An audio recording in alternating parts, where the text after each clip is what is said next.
Wallace, Donald Trump reaches out to black voters as polls suggest Hillary Clinton's lead is narrowing. I fully understand that the African American community has suffered from discrimination and that there are many wrongs that must still be made right. Today, a debate between Dr. Ben Carson, a Trump advisor, and Congressman Gregory Meeks, a top Clinton supporter, on who has better ideas to help minorities. Then, the other woman on the presidential ballot.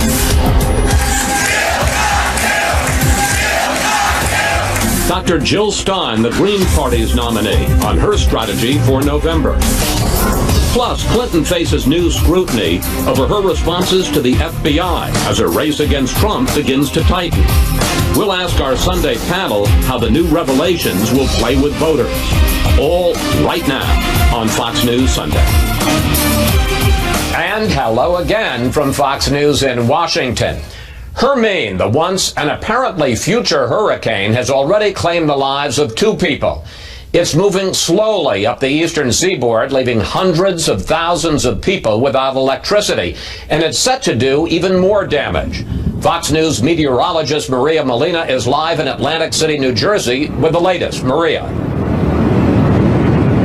Hi, Chris. That's right. I'm here in Atlantic City, New Jersey, where the worst of the storm is forecast for late tonight and also into tomorrow. Hermine is still well offshore, but as you can see behind me, the water is already churning. We have concerns for rip currents, dangerous surf, and also beach erosion. And because the storm system is such a slow mover, we will be feeling the impacts for several days, not just here in Atlantic City, but also across areas farther off towards the south, across Maryland, Delaware, and also extending north across portions of New England. Tropical storm warnings and watches have already been issued, and the turn towards the north has not yet happened, but it is forecast to happen later on today, and it will also slow down in forward speed, and that's why we will feel those impacts for several days. The closer it tracks towards the coast, the more we will feel those tropical storm force winds across coastal communities. Another big threat is coastal flooding, especially during high tide across many of these areas. Chris? Maria, thank you for that. Now to politics. Donald Trump is continuing his effort to reach out to minority voters, visiting a black church in Detroit this weekend and laying out what he calls a new civil rights agenda. In a moment, we'll talk with Dr. Ben Carson, who joined Trump in Detroit, and Congressman Gregory Meeks, a Clinton supporter, about who has the better plan to help minorities. But first, Fox News correspondent Peter Ducey on Trump's stop in Detroit. Peter. Chris, to get to this inner city church, the first African-American church he'd ever visited, Donald Trump's motorcade had to pass through a rough part of Detroit. And once inside the Great Faith Ministries, the Republican nominee told the congregation he can make Detroit a city the whole world envies again. We need a civil rights agenda for our time. The right to live in safety and in peace and to have a really, really great job, a good paying job, and one that you love to go to every morning. And that can happen. Trump's speech that he said was handwritten was very well received by the several hundred people who heard it, and wasn't just optimistic and forward-thinking, it was reflective. For centuries, the African American church has been the conscience of our country. So true. It's from the pews and pulpits and Christian teachings of black churches all across this land that the civil rights movement lifted up its soul and lifted up the soul of our nation. Detroit native Dr. Ben Carson took Trump on a tour of his old neighborhood not far from the church. Before the nominee left town, they met with residents, including the woman who now lives in Carson's old house, and the informal visit fit with the pledge Trump made yesterday to listen and to learn to the people he met here. Chris? Peter Ducey reporting from Detroit. Peter, thanks for that. We want to turn now to Dr. Ben Carson, who is a top Trump advisor and took the nominee to his hometown of Detroit. Dr. Carson, Trump has been on the campaign trail now for 15 months. This was his first trip to an inner city for a public event with African Americans. First, what took him so long? And secondly, what do you think his trip accomplished? Well, first of all, recognize that traditionally the Republican Party has not made an extensive outreach to certain communities, including the African American community, because they've pretty much written that off as Democrat territory. Donald Trump is changing that narrative and is really starting to talk about this in a very serious way. And I've had many discussions with him about it. He becomes very animated during those discussions, and this is a subject about which he cares deeply. And what is going to be accomplished is something that many in the Democrat Party fear, and that is an alternative to promises that are not kept. And look at the situation that's going on in our inner cities with the school systems. You look at the incarceration rates that are going on, the broken homes, out of wedlock births, the economic situation. This is not good. And of course it doesn't apply to all blacks, but we have a substantial number of blacks living in our inner cities. And if our inner cities are weak and are not prospering, how can the entire nation prosper? And that is really the goal. But let me pick up on that, Dr. Carson. Trump laid out what he called a civil rights agenda for our time: education, safe streets, good jobs. I want to talk about the first of those. He calls for school choice, but we looked in all of his speeches during this campaign, we looked on his campaign website, and nowhere does he explain what he means by school choice, how it would work, and how he would pay for it. Well, it is assumed that people know that school choice means you get a choice of your school. You're not necessarily assigned to a school because of where you live, and if that school happens to be dysfunctional, you just suffer the consequences. That is something that we want to change. We want to give people choice by a voucher system, and it's very interesting that many people in the political arena are against vouchers and school choice, and yet they send their own children to very prestigious private schools.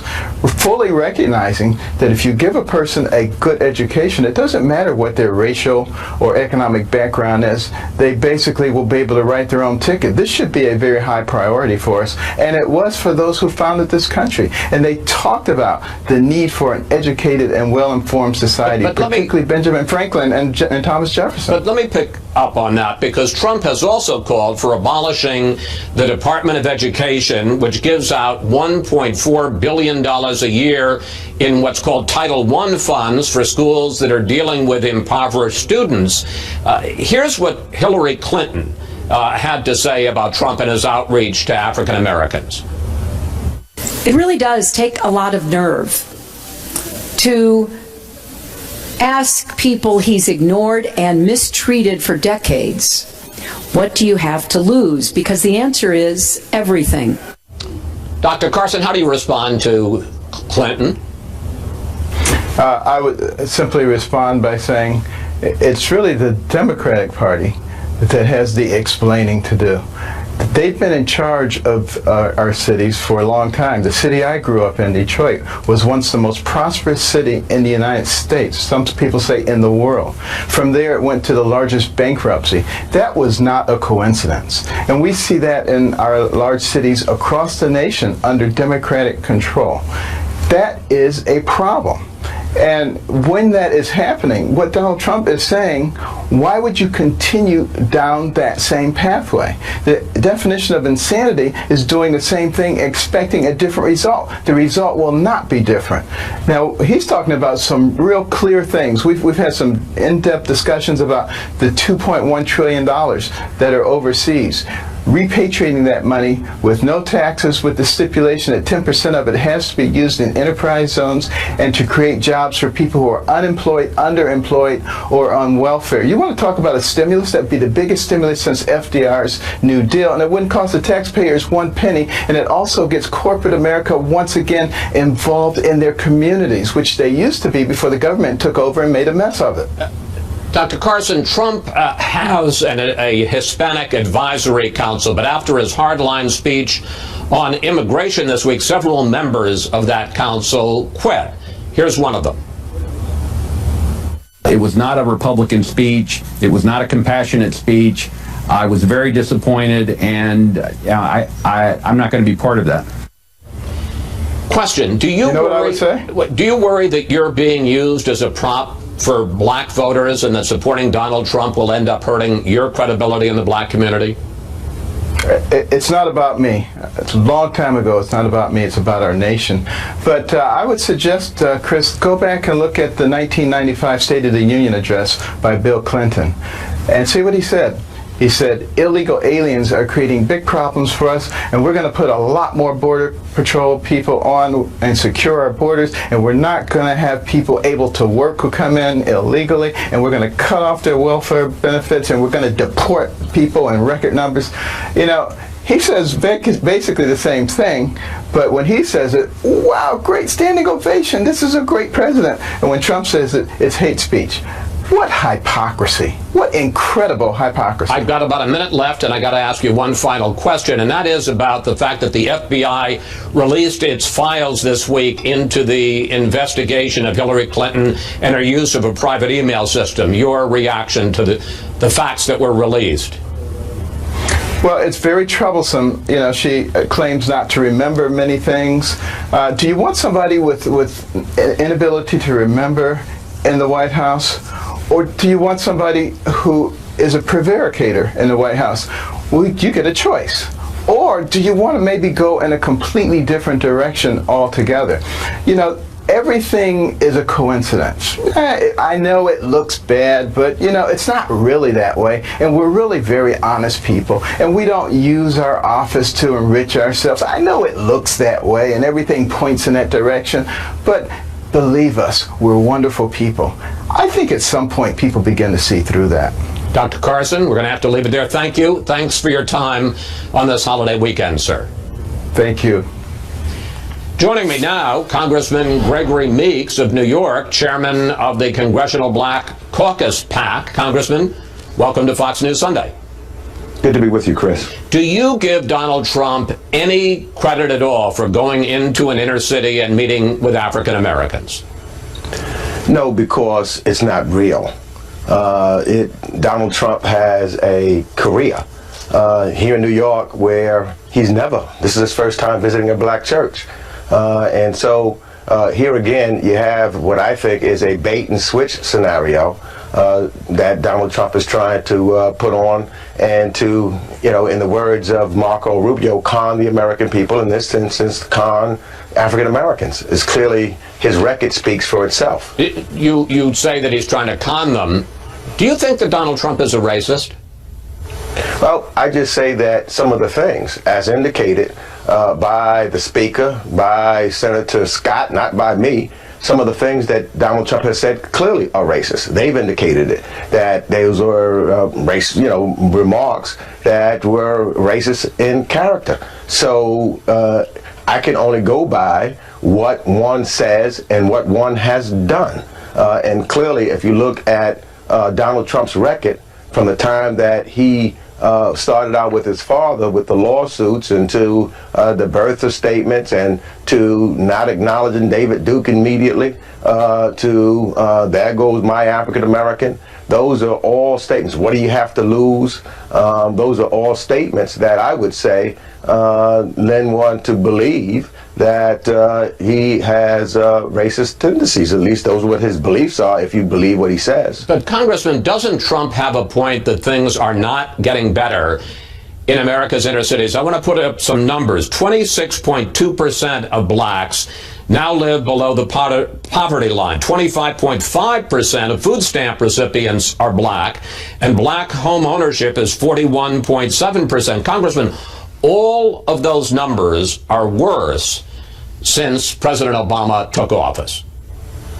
But you know, what we are doing now, where we are now, is much better than where we were when President Obama was and, you know, took office in 2008. But those numbers, those aren't better. Those are worse. Well, we're coming from the greatest recession since the Great Depression. And a lot of people lost their homes and the wealth in the African American community.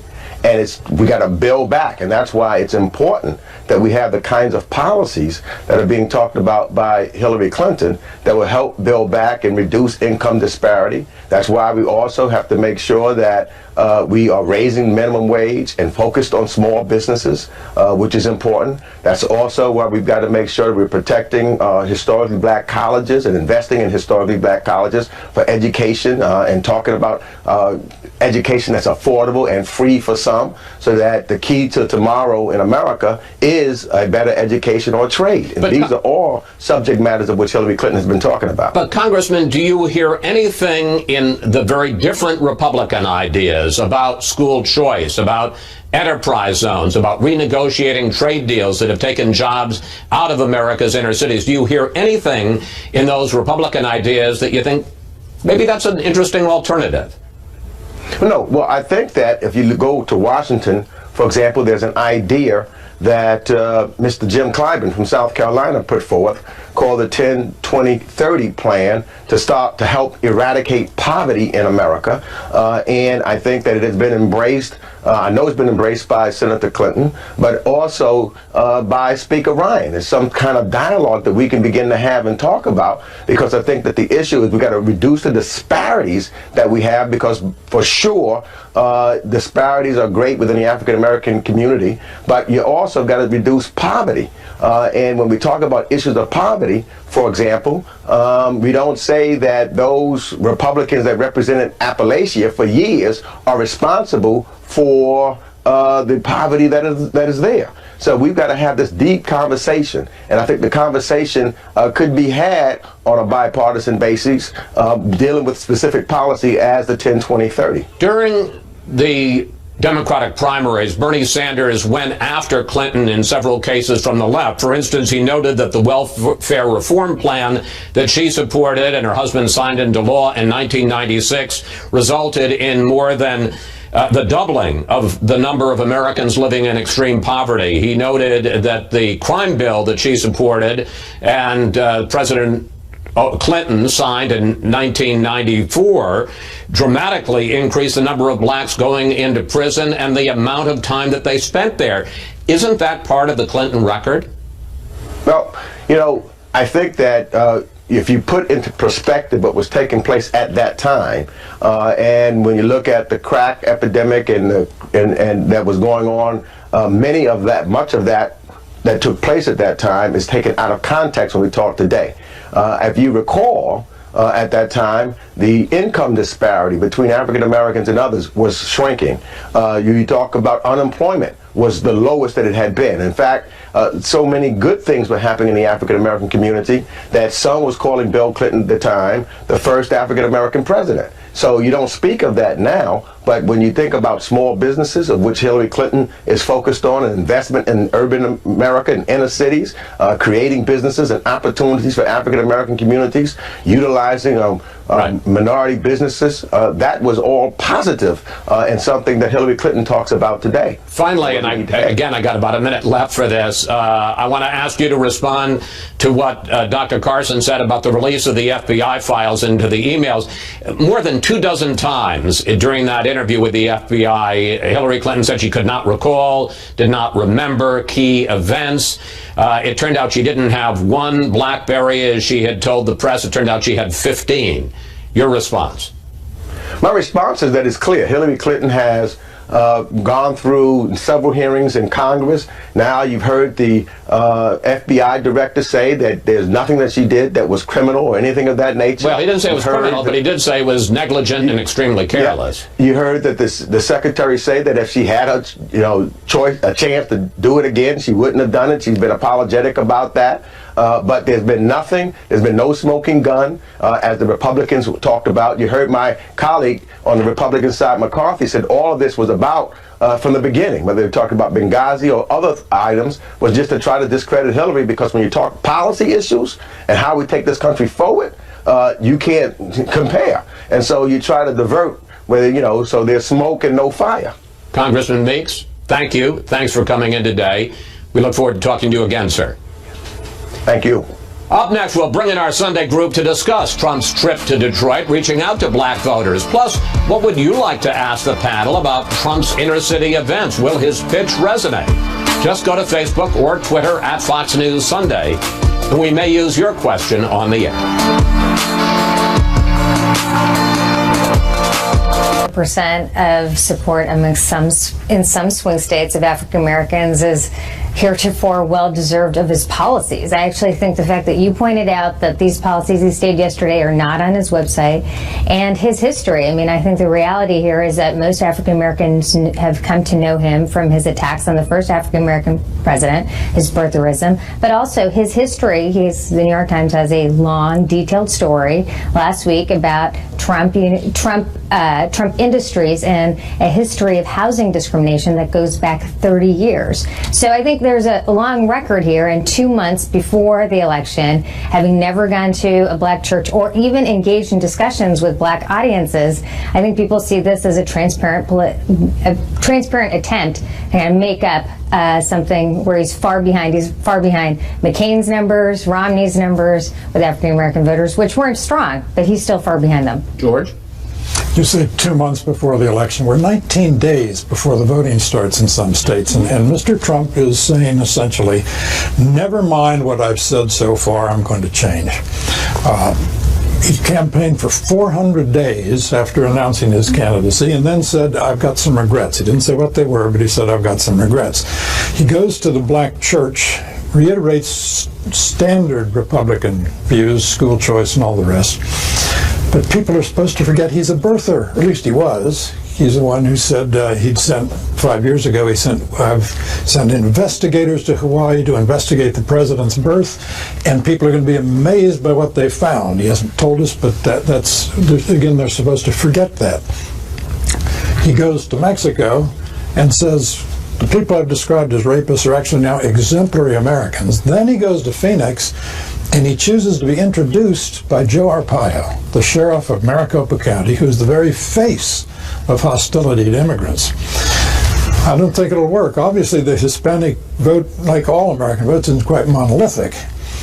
But still, what should worry Republicans most of all is in 2012, Mitt Romney did even worse among Asian Americans than he did among Hispanics, which indicates that minorities generally do not feel welcome in the Republican Party. Ritter, are you as resistant to his outreach to minority voters as Brother Will here? Well, there is a contrast, obviously, between the soft-spoken man speaking in that church yesterday and the bombastic Trump of days before when we heard so much of, which suggests to me that the impression that African-American voters and other minority voters as well may have of him, it may be sitting in cement, which is why all the things George cites, I think, are part of the reason why I think he'll have trouble rallying much support, if any, in the community, whereas Nira pointed out he stands in some states at 0.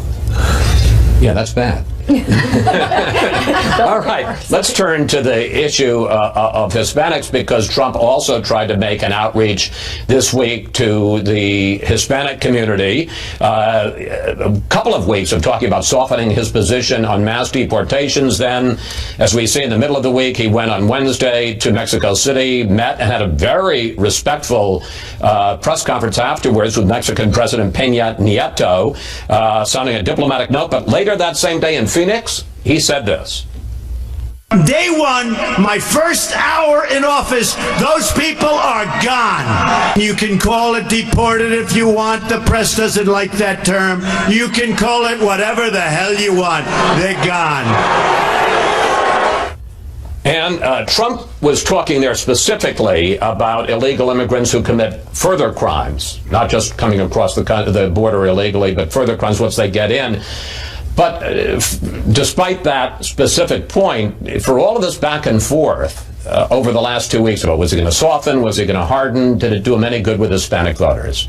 Well, probably not a great deal. I mean, you see the dueling efforts here of Kellyanne Conway and a group of other Trump advisors who are pulling him in opposite directions on what he should be doing to at least give a credible sense of outreach and openness to Hispanic voters. She's a pollster. She's a demographer. She sees the ultimate imperative of his having to have an outreach to Hispanic voters, and for Republicans to have an outreach to Hispanic voters past this election, whatever happens to it. She's doing making some effort to have him make that outreach. I think what you're left with here is you can pick which Trump you like from 5 hours apart, right? They were different people saying different things, and Hispanic voters are going to look at both of those images and certainly more likely see what he said in Phoenix as the real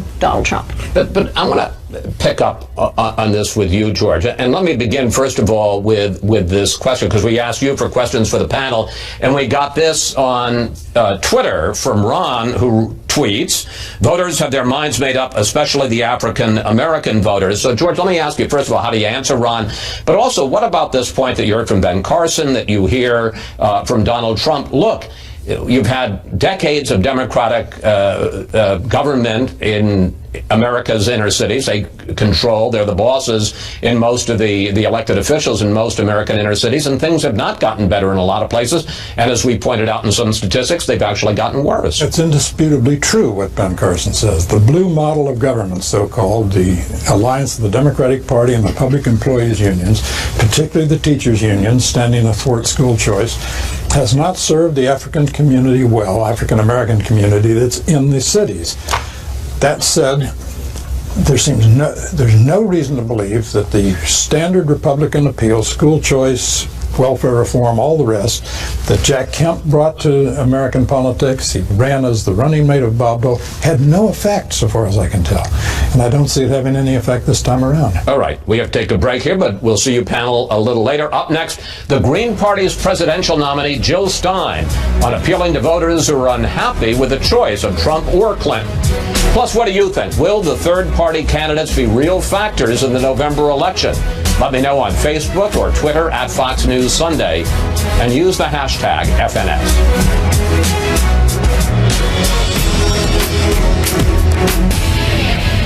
She's the other woman on the presidential ballot, a doctor and the Green Party's 2012 candidate for president. This year, Dr. Jill Stein is back on the campaign trail once again, the Green Party's presidential nominee. Dr. Stein, welcome to Fox News Sunday. Good to be with you, Chris. Let's start with your platform in this campaign. We're going to put it up on the screen. You called for Medicare for all, a guaranteed federal job for anyone who wants one, free college tuition, canceling all student loan debt, cutting military spending by 50%, and ending all wars and all drone attacks. Dr. Stein, how much will that cost, and how are you going to pay for it? So let me say first, we don't call for ending all wars, but we call for ending these catastrophic regime change wars that have cost us $6 trillion by the time we've paid for the health care of our wounded veterans. That's according to a recent Harvard study. And remember, this is half, more than half, of our discretionary budget. So that's part of how we pay for things. Another way we pay for things, in fact, we call for a Green New Deal, an emergency jobs program to fix the emergency of climate change. And the great thing, Chris, is that this program pays for itself. And I can say this as a medical doctor, it turns out we get so much healthier by eliminating fossil fuel pollution. 200,000 deaths every year, in fact, from fossil fuel pollution. We get so much healthier that the savings in healthcare alone is enough to pay for the green energy transition. Now, the Washington Post... And something like... Well, let me just pick up. The Washington Post is a pretty liberal newspaper. After interviewing you, this is an editorial that they wrote. The headline, Jill Stein's Fairy Tale Candidacy. And in it, they said this: Jill Stein's policy ideas are poorly formed and wildly impractical. Dr. Stein, that's not good. Well, I think they called me actually a fairy tale campaign, to which I would answer, in fact, we are living with a couple of nightmare campaigns right now that the American people object to at absolutely unprecedented levels. The American people are saying that politics as usual has been throwing them under the bus, and in fact, the two major party candidates have the highest ratings of disapproval and distrust of any candidate anywhere at any time throughout our history. So what I'm saying is what the American people are calling for. 76% of Americans are saying we need to open up the debates. There are actually 4 candidates on the ballot for just about every American. And in America, we not only have a right to vote, we have a right to know who we can vote for. Donald Trump actually has received more than $4 billion in free media, and Hillary Clinton over $2 billion. I've received almost none, and yet still I'm coming up 4 or 5% in the polls with zero media, which tells you there is word of mouth going on out there because a generation of young people is locked into debt. And referring to your question about how do we pay for it, somehow we came up with the money. It turned out to be about $16 trillion to bail out the crooks on Wall Street who crashed the economy. Isn't it time that we bail out an entire generation that's basically been locked in debt, doesn't have the jobs to earn their way out of that college debt? What is more important to us than liberating a generation who can lead the way forward, not only on our economy, but in all of the social issues that we have in front of us? It's always been young people. Let me pick up on another aspect of your plan, and that's the foreign policy aspect. You call for cutting Pentagon spending in half. You would like to eliminate, you say you would like to eliminate, although you have a caveat there, you may not be able to, all military bases, U.S. military bases around the world. Question, how would you fight ISIS? Very good point.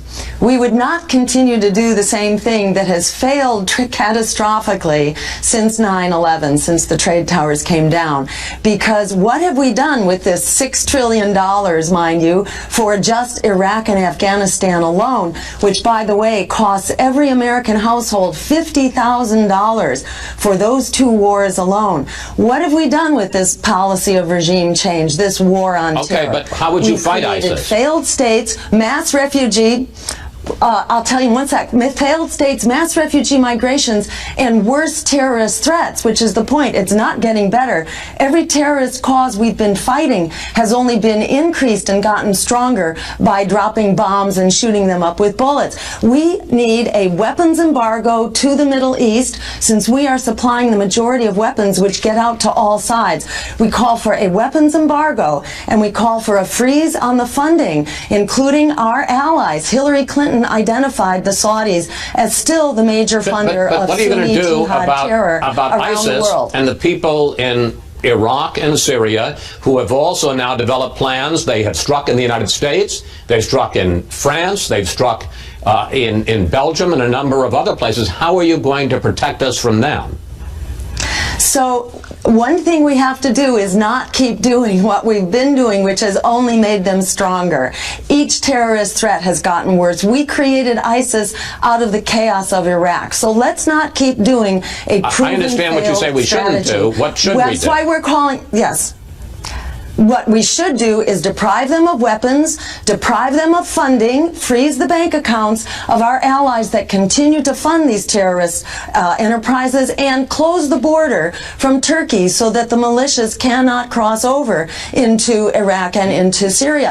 We created this problem by funding it, by arming it, we and our allies. Remember, this goes back to Afghanistan, where we created this in order to fight the Russians and the Soviet Union by beefing up the Mujahideen and creating this international terrorist enterprise. I think a lot of people are going to question. We have to move on. The madrasas. But let me simply say, I think a lot of people are going to question whether we were responsible for Al Qaeda and we were responsible for ISIS. But let me move on, because you talked about the fact. This is why it should be debated, Chris. Well, that's why we have you. That's why we're having you on the show, because the American Dr. people Stein. are not happy with the way it's going right now. Let me ask. Well, I think. Let me ask you, if I may, about Hillary Clinton, because you talk about hers as a nightmare candidacy. You've said some pretty tough things about her. You've said that she has had a horrific career, your words. You say that she's too big to jail.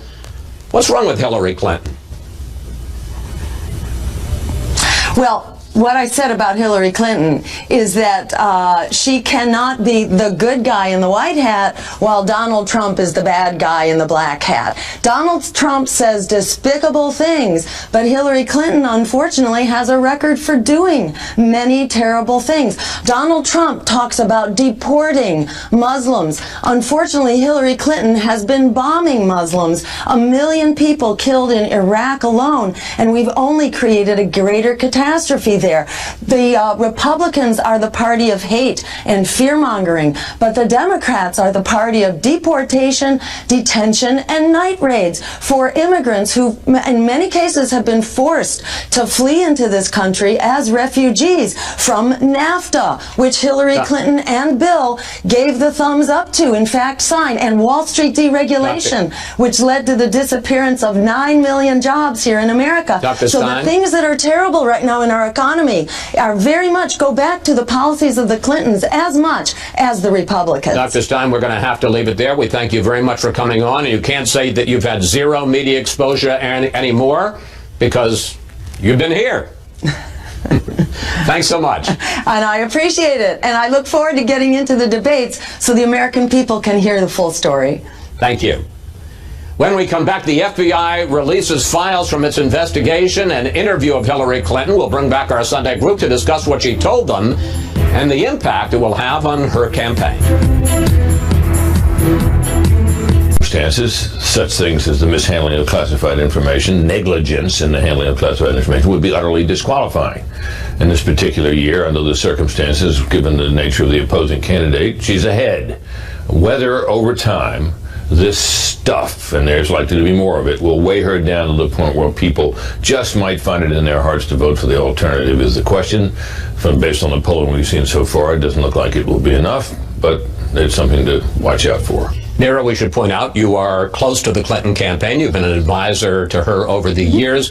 We all know Hillary Clinton is whip smart. So how do you explain her vagueness on all these events and even saying she didn't really understand how the classification system worked? No, she didn't say she didn't understand how the classification system worked. I mean, I think what's good about this is that everyone can read these documents. I've read them. She said she didn't really understand the difference between various levels of classification. And in the C marking, she said she didn't understand that at all. She said that she took all the classifications very seriously. So she didn't differentiate in the way she handled because all of them were seriously. That's what she said in the testimony. Which is why she did it on their private emails. And I think this issue, I think the issue of the emails is she has, I recommend people read this. There's 27 or so emails that she's asked to remember out of 60,000. She couldn't recall each one of those emails, but you see in the process that wait. That's not quite true. She says it various ways. It isn't just emails. She's asked, do you remember when you were told how the classification system worked? And she said she didn't remember that specific briefing. Right. That's not an email. That's a briefing. Let's just be clear. I want to be crystal clear about this. Out of the 27 times Britt mentioned, many of them are emails. So that's what I'm saying. That's what I'm saying. You want to be crystal clear about that. So I think the important thing here is just to step back, that we have had this massive investigation into this effort. There, you see from this why the FBI did not move forward with any other action on this, and I think she's recognized that this was a mistake to set up this server. Okay, and she said that. I want to pick up on one other. Whereas I want to pick up on one other aspect of this. I'm sure, but I just need to say that we have not had we've had a full discussion of this, but we just learned this week that Donald Trump was engaged in a pay to play with the Attorney General. Can we stick to this? I'm happy to, but I would love. But I hear. All right, I'm going to just go ahead with my. There's not a lot of coverage in Fox. I would love to get some coverage for that as well. Okay, well, it has gotten covered. But in addition, in March of 2015, in her news conference at the United Nations, here's how Clinton explained using a private email system. I opted for convenience to use my personal email account, which was allowed by the State Department, because I thought it would be easier to carry just one device for my work and for my personal emails instead of two. But Nira, the FBI says she didn't use one email device. She didn't use 2 email devices. She used 15 BlackBerries. Okay. And if I may just finish the question, and the FBI was unable to recover 13 of those 15. This is a great point. There were always 1 BlackBerry at a time. She didn't use 15 at a time. I've gone through, I know, it's ridiculous. I've gone through my fair number of BlackBerries, but it's not that she had 15 BlackBerries at a time. I think this is an important part of reading through this investigation. You'll see that that's the reality. All right. George, what do you make of the FBI interview, and what effect do you think it'll have on the campaign? Well, there are 2 kinds of scandals that are ruinous for a candidate. One is one that reinforces a negative narrative about the candidate, and the other is that subverts a positive narrative. This amazing email scandal does both. That is, it reinforces the idea that the Clintons are entitled and shady and indifferent to the distinction between law and not law. And it subverts the idea that she's a seasoned, experienced government official who looked at the C marking and said, gee, what could that mean? Could it mean classified? She had no idea, evidently. Clearly, she or people acting on her behalf destroyed materials that were under subpoena from a congressional committee, just as the IRS did with Lois Lerner. So this is a very familiar matter. Now, does this matter? How many people are at this point undecided? I maintain still the belief that most Americans give more due diligence to the selection of a car than a presidential candidate, and I'm not sure that details of this granularity matter. All right. We're almost out of time, and I want to bring Ann in because on this question of whether or not it matters, the race is clearly tightening. I want to put up some numbers. On August 9th, in the Real Clear Politics average of polls, Clinton was leading Trump by more than 7 points. Now that lead is down to 3. As somebody covering the Clinton campaign, do they think that the revelations, the continued series of revelations about the emails and the relationship with the Clinton Foundation, that it's hurting her? Clearly it is hurting her. I mean, the Clinton campaign would like to finally put the entire email episode in the past and move on from it. And every couple of weeks or so, something happens that doesn't allow them to do so. That, I will say, however, they've always factored in that the race would probably be within 5 points at the end. So if we're at a more or less, if we're at stasis now, they'll take it. All right. And I will, on your behalf, Nora, say that you file a strong dissent on all of this. Thank you, Pat. I'll see you next Sunday. Up next, our Power Player of the Week. Maryland's governor takes us inside his battle against cancer. Wasn't sleeping well. In Annapolis. Finally today, the inside story of Maryland Governor Larry Hogan's battle against cancer. Last November, Hogan sat down with us to talk about his illness and his recovery. Here's a special Power Player of the Week. I kind of knew that being governor of Maryland as a Republican was going to be a tough job, but I was going to face all kinds of challenges, but I didn't realize cancer was going to be one of them. Larry Hogan had been governor just 5 months last year when he noticed a lump in his neck. He'll never forget the diagnosis from his doctors. We've got some bad news to tell you. You know, you've got 50 or 60 tumors throughout your whole body, from your neck to your groin. You've got very advanced cancer that's spread all over. When they say that to you, 50, 60 tumors and advanced cancer, what did you think? I thought about how am I going to tell my family, what's going to be facing me. 3 days later, Hogan told the public. I was diagnosed with cancer. Ready for poison? Yeah, we're ready for it. The governor and his doctors decided to be just as aggressive as his cancer. 6 rounds of chemotherapy, where each time he would check into the hospital for 5 days of round-the-clock treatment. I didn't sleep for 5 days because they give you a huge amount of steroids to combat the chemo. So you're wired and you're wide awake. Hogan worked the cancer ward like a politician. Can I come in and say hi? Talking to other patients, even though his immune system was weakened by the drugs. You did such an excellent job beating cancer that you need one of these. Thank you. I wasn't supposed to, but I was hugging people and shaking their hands and taking pictures with them, and it inspired me. But as the chemo built up in his body, the side effects got much worse. I lost all my hair. I had a full head of white hair, and I lost my eyebrows and my eyelashes. My hands and feet started to lose feeling and has nerve damage. He also suffered from exhaustion, but he kept doing his job. We had meetings in the conference room in the hospital. We had meetings in my hospital room with senior staff. As Hogan started recovering, doctors let him go out more, like to a Baltimore Orioles game, where he found a way to engage in a favorite pastime. I shook 500 hands or so at the Orioles game for the first time. I was so excited because I had a batting glove on. Now I'm putting 12-hour days in instead of just coming in for a few hours. Doctors say, do you slow down a little bit? They keep trying to tell me that, but I don't listen very well. Hogan is back in the State House doing what he used to do. But there have been some changes. What's the biggest thing you learned about yourself? There was a few emotional times, like you pointed out in my press conference, and teared up a few times when I was with kids.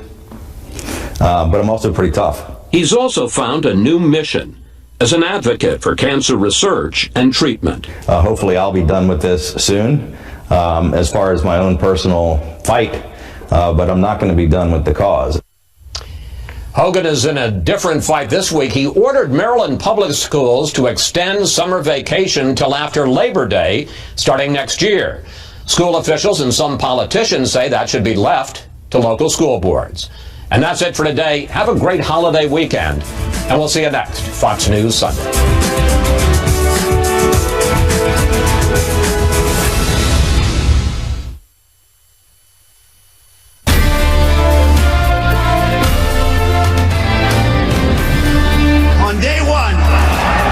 We will begin working on an impenetrable, physical, tall, powerful, beautiful southern border wall. Our message to the world will be this: you cannot obtain legal status or become a citizen of the United States by illegally entering our country. Can't do it. Welcome to the Journal Editorial Report. I'm Paul Gigot. That was Donald Trump in Phoenix, Arizona Wednesday, doubling down on his hardline position on illegal immigration, despite some recent suggestions that he might be softening. That was his word on his signature campaign issue. The speech followed a meeting with Mexican President Enrique Peña Nieto earlier in the day, where the Republican presidential candidate struck a more subdued tone, promising that a Trump administration would work with Mexico